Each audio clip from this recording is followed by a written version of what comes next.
एका मुलीने तिच्या प्रियकरासोबत मिळून आई, वडील आणि छोट्या बहिणीची हत्या केल्याचा संशय आहे. नेमकी घटना काय घडली मंडळी, तेच आपण या व्हिडिओच्या मार्फत जाणून घेणार आहोत. नमस्कार मंडळी, मी उत्तम ठाकरे आणि तुम्ही पाहतायत आपला विषय.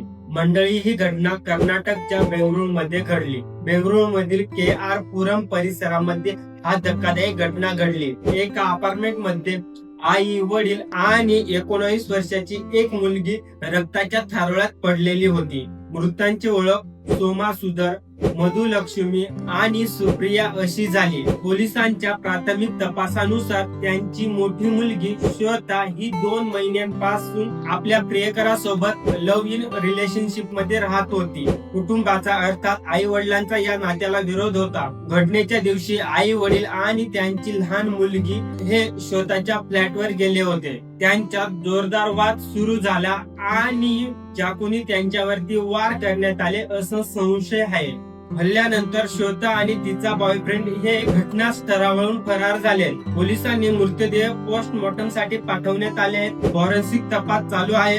आरोपींचा शोध घेण्यासाठी अनेक पथक तयार करण्यात आलेले. त्या दोघांना अटक केल्यानंतर घटनेमागील नेमके कारण काय आहे ते स्पष्ट होईल. अद्यापही कारण स्पष्ट झालेलं नाहीये, पण त्या दोघांवर संशय आहे. मंडळी, तुमचं या प्रकरणाबद्दल मत काय आहे कमेंट बॉक्स मध्ये नक्की सांगा. भेटू पुन्हा नवीन व्हिडिओ मध्ये. तोपर्यंत धन्यवाद.